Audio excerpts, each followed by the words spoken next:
বিসমিল্লাহিররহমানিররহিম। রংকুমার institution ও doctor Fazlullah কলেজের পক্ষ থেকে অনলাইন ক্লাসে স্বাগত। আমি মোহাম্মদ ফায়সাল, সিনিয়র শিক্ষক, ব্যবসায় শিক্ষা বিভাগ। আজ আমি দশম শ্রেণীর হিসাব বিজ্ঞানের দশম অধ্যায় আর্থিক অবস্থা বিবরণী সম্পর্কে আলোচনা করব। এখানে আর্থিক অবস্থা বিবরণী তিনটি অংশ সবসময় করতে হয়। এক, মোট মুনাফা বা মোট ক্ষতি নির্ণয়। দুই, নিট মুনাফা বা নিট ক্ষতি নির্ণয়। তিন, আর্থিক অবস্থা বিবরণী নির্ণয় করা। এই তিনটা অংশ অবশ্যই করতে হবে। আজকে আমি তোমাদের ফার্স্টে এখানে আছে নিট বিক্রয়ের পরিমাণ, মোট মুনাফা ও মোট ক্ষতি নির্ণয় করব এবং নিট মুনাফা 18,500 টাকা ধরে আর্থিক অবস্থা বিবরণী প্রস্তুত করব। এখন আমরা ক নম্বর বলতে নিট বিক্রয়ের পরিমাণ নির্ণয় করতে। আমরা জানি নিট বিক্রয় বের করতে গেলে প্রথমে বিক্রয় থেকে বিক্রয় ফেরত বিয়োগ হবে। কারবারি বার্তা বা বিক্রয় বার্তা যেটা ডেবিটে থাকে সেটা বিক্রয় থেকে বিয়োগ হবে। এর সাথে অলিখিত বিক্রয় যোগ হবে। তো আমার এখানে দেখা যাচ্ছে যে বিক্রয় 1,15,000 দেওয়া আছে। আমি নিট বিক্রয় পরিমাণ নির্ণয় করার জন্য এইভাবে ছক দিতে হবে, বিবরণ লিখে 2টা টাকা, তারপর বিক্রয় 1,15,000 দেখালাম। এর থেকে এখানে কারবারি বার্তা দেওয়া আছে ডেবিটে 2,000, এটা হবে বিক্রয় বার্তা। বিক্রয় থেকে বিয়োগ কারবারি বার্তা 2,000। 1,15,000 থেকে 2,000 বিয়োগ করলে হবে 1,13,000। এর সাথে সমন্বয় বলা আছে অলিখিত বিক্রয় 5,000 টাকা। এটা বিক্রয়ের সাথে যোগ করলে নিট বিক্রয় পরিমাণ বের হবে। তাহলে অলিখিত বিক্রয় 5,000 যোগ করার পর দেখা গেছে নিট বিক্রয় পরিমাণ 1,13,000 এর সাথে 5,000 যোগ করলে হয় 1,18,000 টাকা। তাহলে উত্তর লিখতে হবে, উত্তর নিট বিক্রয়ের পরিমাণ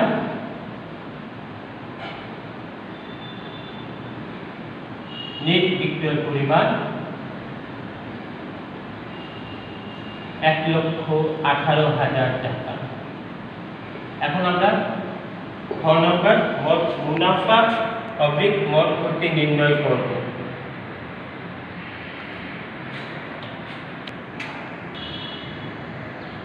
এখন আমরা ক নম্বর মোট মুনাফা ও মোট ক্ষতি নির্ণয় করব। আমরা জানি মোট মুনাফা বা মোট ক্ষতি নির্ণয় করতে গেলে আমাদেরকে নিট বিক্রয় থেকে বিক্রিত পণ্যের ব্যয় বিয়োগ করতে হয়। তোমরা প্রশ্নটা ভালো মতো খেয়াল করে নিবা। আমরা নিট বিক্রয় কিন্তু ক নম্বরে পেয়েছি মোট 1,18,000 টাকা। তো আমরা এখানে রেখে দিব নিট বিক্রয়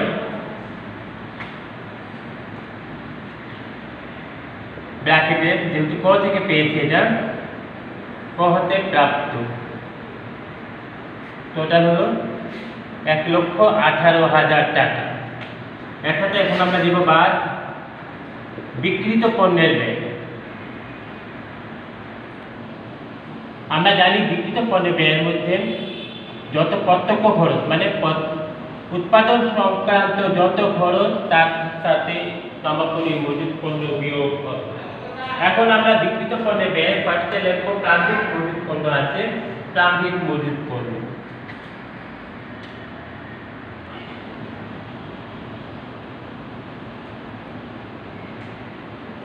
প্রান্তিক মজুত পণ্য 50,000 টাকা, 50,000। তার সাথে এখন আনবো নিট ক্রয়। ক্রয় থেকে ক্রয় ফেরত বিয়োগ হবে, কারবারি বার্তা ক্রেডিটটা বিয়োগ হবে, অলিখিত ক্রয় যদি থাকে সেটা যোগ হবে, পণ্য উত্তোলন বিয়োগ হবে যদি থাকে। তা আমরা এখানে ক্রয় দেওয়া আছে 60,000 টাকা। তার সাথে ক্রেডিটে কারবারি বার্তা আছে 1,000 বিয়োগ করা হলো। 60,000 থেকে 1,000 বিয়োগ করলে হচ্ছে 59,000। তার সাথে আবার এখানে বলা হচ্ছে ফেরত, কিন্তু দেওয়া আছে টাকাটা ক্রেডিটে। তার মানে ক্রেডিটে টাকা দেওয়া থাকলে সেটা হবে ক্রয় ফেরত। ক্রয় ফেরতের টাকা ক্রয় থেকে বিয়োগ হবে, বিয়োগ ফেরত। ফেরত করে দেখো 4,000 টাকা। তাহলে 59,000 থেকে 4,000 চলে গেলে হয় 55,000 টাকা। এর মধ্যে আর এখানে কখনো লেখা নেই অলিখিত ক্রয় অথবা মালিক কর্তৃক পণ্য উত্তোলন, তাহলে বিয়োগ হবে নাই বলে অতএব এই পর্যন্তই নিট ক্রয় হবে 55,000 টাকা। তার সাথে এখন বিক্রিত পণ্যের ব্যয় যেগুলো প্রত্যক্ষ খরচ বা কারখানার খরচ সেগুলো আমরা এখন আনবো। তারপরে মজুরি আসবে,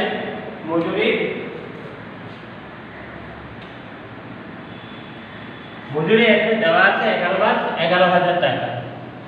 আমি যখন আর্থিক অবস্থা বিবরণী করব তখন এটা সম্পূর্ণ এক বছরের হিসাব।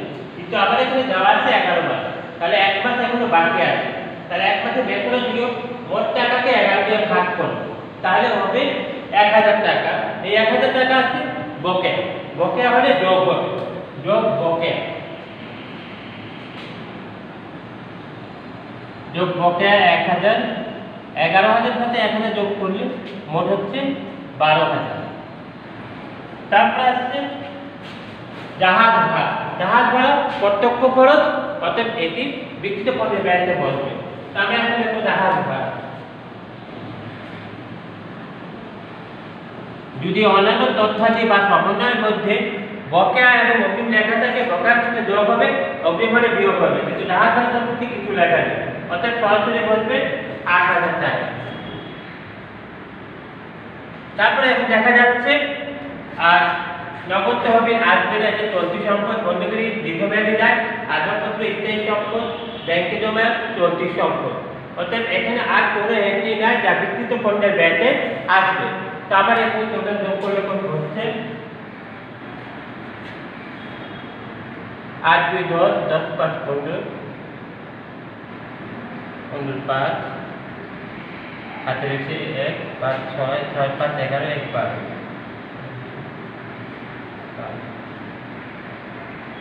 তাহলে 1,25,000 টোটাল যোগ করলে হবে। এ থেকে এখন আমরা বাদ সমাপনী মজুদ পণ্য মাইনাস করব সমাপনী মজুদ পণ্য।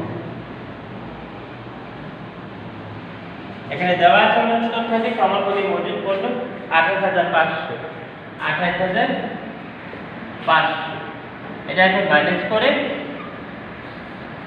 মোট টাকার করে বসাবো। এখন 28,500 বিয়োগ করে আসছে 500, হাতে 1 9 9 আসছে 15 হবে, 6 হবে 3 আছে 12 হবে 93,500।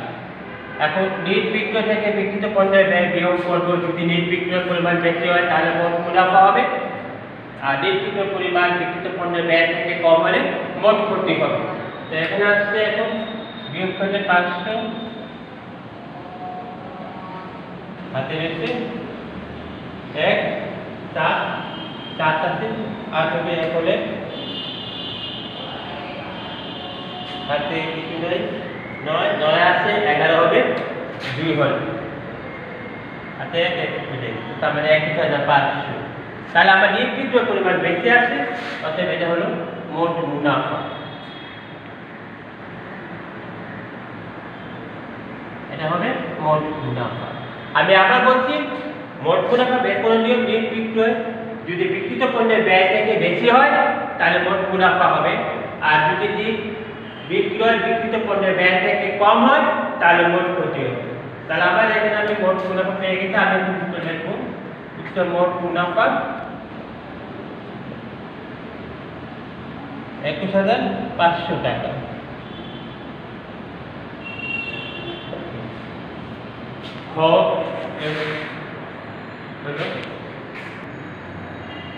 এখন আমরা গ নম্বর নিট মুনাফা 18,500 টাকা ধরে আর্থিক অবস্থা বিবরণী প্রস্তুত করব। আর্থিক অবস্থা বিবরণী করার জন্য যে ছকটা এখানে দেখা গেল, এখানে বিবরণ লেখা যায়, না লেখলেও ক্ষতি নেই। তো আমরা এভাবে লিখব মনিরাজ সংস্থার আর্থিক অবস্থা বিবরণী 2019 সালে 31শে ডিসেম্বর তারিখে প্রস্তুত। ফার্স্টে লিখব সম্পত্তি সমূহ, এখানে স্থায়ী সম্পত্তি, চলতি সম্পদ, অবাস্তব সম্পদ এগুলো সব ভাগ করে আসবে। তাহলে লিখব সম্পত্তি সমূহ, ফার্স্টে লিখব স্থায়ী সম্পদ। আমার স্থায়ী সম্পদ বলতে যে সম্পদগুলো আমার স্থায়ীভাবে থাকবে সেগুলো, যেমন আসবাবপত্র, দালান কোঠা, ইজারা সম্পত্তি, কলকব্জা, যন্ত্রপাতি সেগুলো। তো আমার এখানে স্থায়ী সম্পদ আসবাবপত্র আছে, আর স্থায়ী সম্পদ দালান কোঠা, ইজারা সম্পত্তি, কলকব্জা, যন্ত্রপাতি এগুলো নেই, তাহলে শুধু একমাত্র আসবাবপত্র বসবে, আসবাবপত্র। এর সাথে যদি সমন্বয় অবচয় থাকে বিয়োগ হবে, কিন্তু এখানে আসবাবপত্রের সাথে সমন্বয় কোনো কিছু তথ্য দেওয়া যায়, অর্থাৎ এটি সরাসরি বসে যাবে 40,000 টাকা। তারপরে এখন আমি নিব চলতি সম্পদ। বিনিয়োগ যদি থাকে তাহলে বিনিয়োগটা আসবে, কিন্তু এখানে বিনিয়োগ নেই, অর্থাৎ চলতি সম্পদ।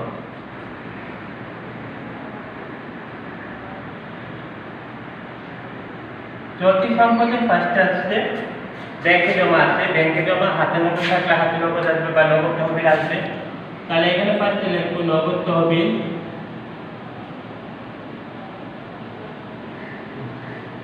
নগদ তহবিল এখানে দেওয়া আছে ৬০০০ টাকা। তারপরে ব্যাংকে জমা এখানে আসবে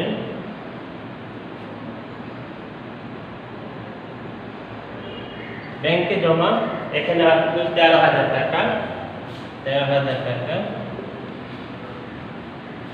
তারপরে আসছে যেহেতু উত্তোলন মূলধন আসবে না সম্পদে, দেনাদার আসবে। দেনাদার দেনাদার সাথে অলিখিত বিক্রয় থাকতে যোগ হবে। তাহলে এখানে অলিখিত বিক্রয় আছে দেনাদার ২০,০০০, ডেবিটটা প্রথম টাকার ঘরে যোগ অলিখিত বিক্রয়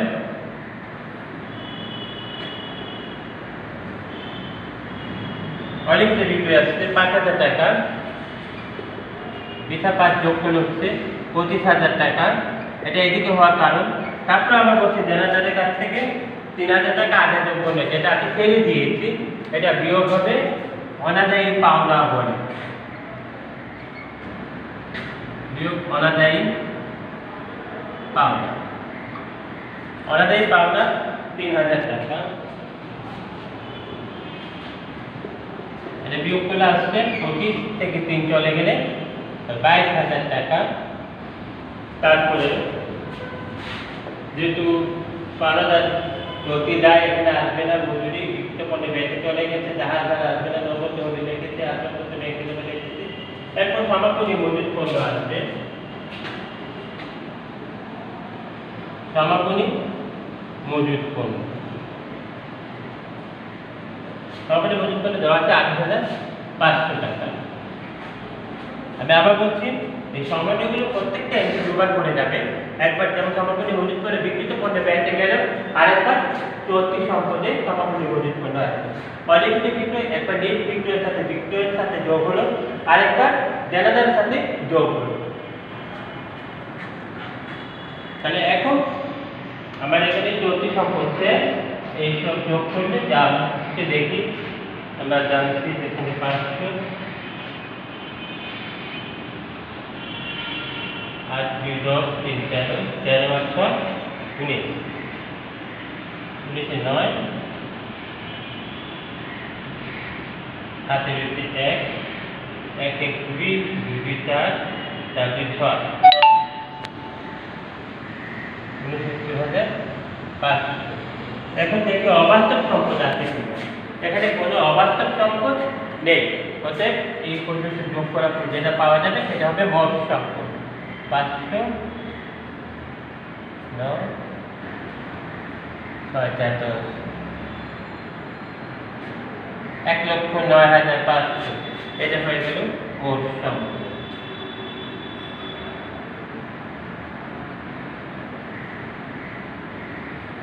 তারপরে এখন আমরা আসবো মালিকানা সত্ত্ব ও দায় সত্ত্ব।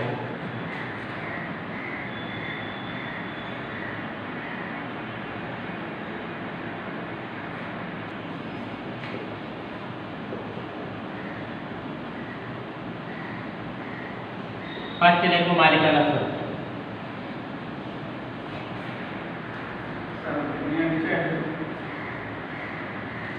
মালিকানা সত্ত্বে প্রথমে আসবে মূলধন।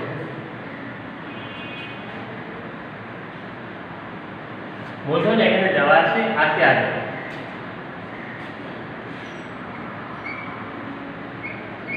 এর সাথে এখন দেখবো অতিরিক্ত মূলধন আছে কি। এখানে অতিরিক্ত মূলধন নাই, তাহলে নিট মুনাফা আছে, নিট মুনাফা যোগ হবে, যোগ নিট মুনাফা।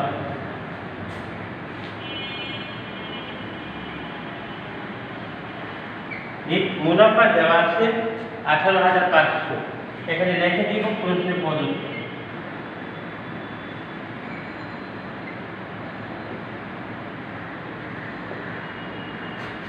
১৮,৫০০। তাহলে এটা সম্পূর্ণ যোগ করলে আসছে ৯৮,৫০০। এর সাথে এখন বিয়োগ করবো উত্তোলন।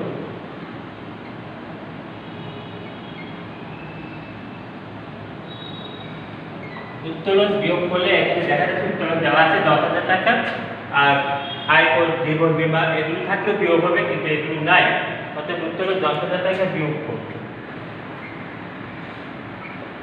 তাহলে এখানে আছে বলছে 98 থেকে 10 চলে গেলে হয় 88,500। তারপরে এখানে মালিকানা সত্ত্ব কেস। এখন আমরা আনবো দীর্ঘমেয়াদী দায়। দীর্ঘমেয়াদী দায় এখানে একটা কি আছে, সেটা হলো বন্ধকি ঋণ। তাহলে আমরা এখানে দেব দীর্ঘমেয়াদী দায়।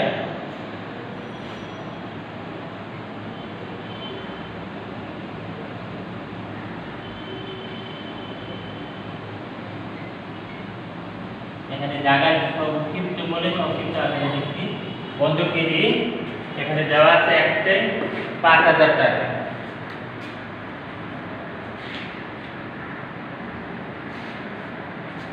তারপর নিয়ে আসবো চলতি দায়।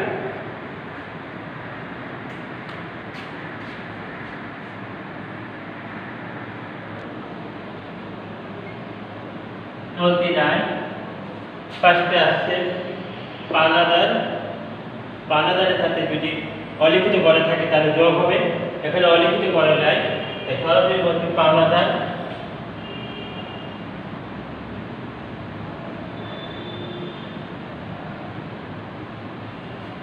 এখানে দেওয়া আছে 15,000। তারপর আমাদের এখানে আসছে যদি পদের বিল বা পদের নোট থাকে সেটা আসবে, এখানে নাই, কিন্তু এখানে আমরা মজুরি যে বকেয়া ছিল 1,000 টাকা, সেটা আমার চলতি দায়ে আবার যাবে। তাহলে এখানে আমরা দেখবো বকেয়া মজুরি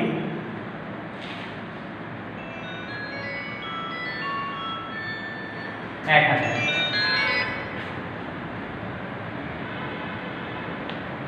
তাহলে পদের সাথে যোগ করলে হয় 16,000 টাকা। এখন এখানে সব যোগ করলে আসছে 500, 8 5 419, 7 9 1 10, 1,09,500। তাহলে আমার দেখা যাচ্ছে মোট সম্পদ এবং মালিকানা সত্ত্ব দায়িত্ব দুটোই মিলে গেছে, অর্থাৎ আমার আর্থিক অবস্থার বিবরণী সম্পূর্ণ সঠিক আছে। তাহলে আমরা এখানে দুটো লিখব।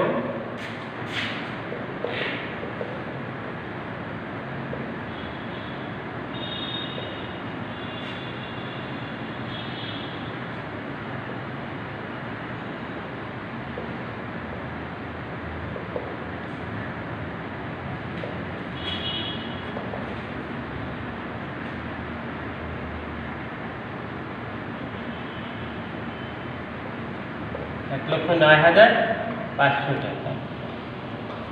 তাহলে আজকে আমরা এই পর্যন্ত বহু আলোচনা করেছি। আর্থিক অবস্থা বিবরণী খেয়াল করতে গেলে তোমরা আরো খেয়াল বেশি করে লক্ষ্য করবা বিক্রিত পণ্যের ব্যয়তে কি কি বসে, পরিচালন ব্যয়তে কি কি বসে, তারপরে অন্যান্য আয়তে কি কি বসে, তাহলে তোমাদের অঙ্ক করতে খুব সুবিধা হবে। তাহলে এই পর্যন্ত হলো, তোমরা বাসায় বসে মেন বইগুলো ভালো মতো খেয়াল করো এবং ওখানে মুনাফা নিট ক্ষতি কীভাবে নির্ণয় হয় সেটাও দেখো। নেক্সট ক্লাসে আমি যখন আসবো তখন তোমাদের বিশ্বদায় বিবরণী পুরো সম্পূর্ণটা নিয়ে আলোচনা করবো। ভালো থেকো, সুস্থ থেকো, ধন্যবাদ।